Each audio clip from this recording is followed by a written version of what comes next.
Ito yung basketball shoes ni Aaron Gordon, nakaka 50 points lang lately. This is the 361 Degrees AG5.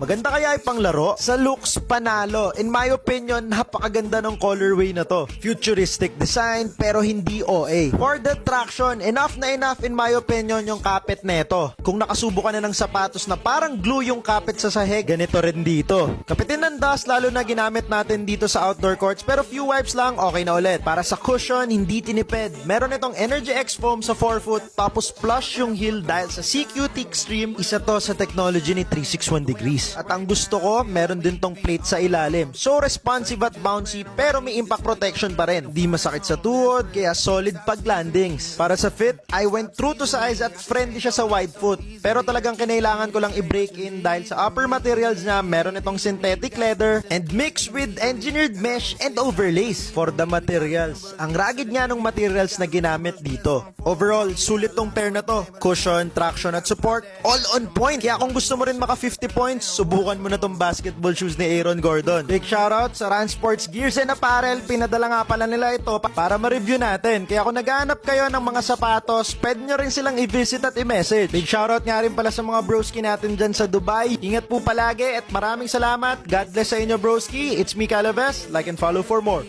Peace!